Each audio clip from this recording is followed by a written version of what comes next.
കർത്താവേ, അരുളിച്ചെയ്താലും ഞങ്ങൾ കേൾക്കുന്നു. മക്കളെ, ജീവിത ദുരന്തങ്ങളുടെ ചുഴികളിൽ ചിലപ്പോൾ നിങ്ങൾ മുങ്ങിപ്പോകാറുണ്ട്. ഇത് വൈകാരിക പ്രതിസന്ധികളും വിശ്വാസ ജീവിതത്തിൽ ഇടർച്ചകളും ഉണ്ടാക്കും. ചുറ്റുമുള്ളവർ നിങ്ങളുടെ ദുരന്തങ്ങൾക്ക് പിന്നിലെ കാരണങ്ങൾ ഗോസിപ്പ് വിഷയങ്ങളാക്കും. ഇത് വലിയൊരു പരീക്ഷണഘട്ടമായിരിക്കും. എനിക്കെന്താണ് ഇങ്ങനെയൊക്കെ സംഭവിക്കുന്നത്? ദൈവം എന്താണ് എന്നെ കൈവിടുന്നത് എന്നൊക്കെ അപ്പോൾ മക്കൾ ചോദിക്കും. ഇത്തരം പ്രതികൂല സാഹചര്യങ്ങളിൽ മക്കൾ പ്രത്യാശ കൈവിടരുത്. എല്ലാ പ്രശ്നങ്ങളിലും പ്രതിസന്ധികളിലും നിന്നെ സഹായിക്കാൻ കഴിയുന്ന ഞാൻ നിന്നോട് കൂടെയുണ്ട്. എൻ്റെ സമയത്തിനായുള്ള കാത്തിരിപ്പ് ഒരിക്കലും നിഷ്ഫലമാവില്ല. കുടുംബത്തിന് ദോഷം വരുത്തുന്ന ദുരന്തങ്ങളെയും രോഗങ്ങളെയും നിഷേധ ശക്തികളുടെ ആക്രമണത്തെയും തടയുവാനും സുരക്ഷ നൽകുവാനും കഴിയുന്ന സർവശക്തനിൽ വിശ്വസിക്കുമ്പോൾ തീർച്ചയായും മക്കൾ ദൈവമഹത്വം കാണും. എൻ്റെ സമയം വരെ കാത്തിരിക്കുവാനുള്ള ക്ഷമ മക്കൾക്ക് ഉണ്ടാകണം.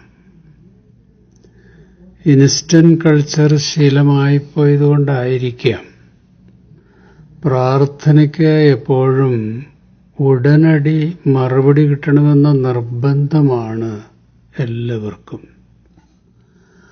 മക്കളെ, അത് നല്ലതല്ല. എൻ്റെ പദ്ധതിയും ലക്ഷ്യവും അനുസരിച്ചാണ് ഞാൻ പ്രവർത്തിക്കുന്നത്.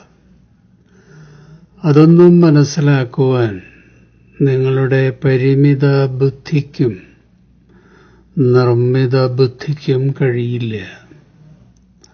അതുകൊണ്ട് മടുത്തു പോകാതെ എൻ്റെ മക്കൾ പ്രത്യാശയോടെയുള്ള കാത്തിരിപ്പ് തുടരണം. എന്നിൽ മനസ്സുറപ്പിച്ച് കാത്തിരുന്നാൽ എൻ്റെ സമയത്ത് ഞാൻ അത്ഭുതം പ്രവർത്തിക്കുന്നത് കാണാനും നന്ദി പറയാനുമൊക്കെ മക്കൾക്ക് സാധിക്കും. എൻ്റെ സമയത്തിനായി കാത്തിരുന്നവരാരും നിരാശപ്പെട്ടിട്ടില്ല. ആരെയും ഞാൻ നിരാശപ്പെടുത്തിയിട്ടുമില്ല. 42-ാം സങ്കീർത്തനം. എൻ്റെ ആത്മാവേ, നീ എന്തിനാണ് വിഷാദിക്കുന്നത്? എന്തിനാണ് നെടുവീർപ്പിടുന്നത്? ദൈവത്തിൽ പ്രത്യാശ വയ്ക്കുക. എൻ്റെ സഹായവും ദൈവവുമായ അവിടുത്തെ ഞാൻ വീണ്ടും പുകഴ്ത്തും. സദൃശവാക്യം 3-ാം അധ്യായം. കർത്താവിൽ പൂർണ്ണ ഹൃദയത്തോടെ വിശ്വാസമർപ്പിക്കുക. സ്വന്തം ബുദ്ധിയെ ആശ്രയിക്കരുത്. നിന്റെ എല്ലാ വഴികളിലും നീ ദൈവ വിചാരത്തോടെ ആയിരിക്കണം. അവിടുന്ന് നിനക്ക് വഴി തെളിച്ചു തരും. ഈ തിരുവചനങ്ങളാൽ ദൈവം ഇന്നേ ദിവസം നമ്മെ ധൈര്യപ്പെടുത്തട്ടെ, സുശക്തമായ മുന്നേറ്റത്തിന് സഹായിക്കട്ടെ. ശുഭാശംസകളോടെ എ പി ജോർജ് അച്ഛൻ.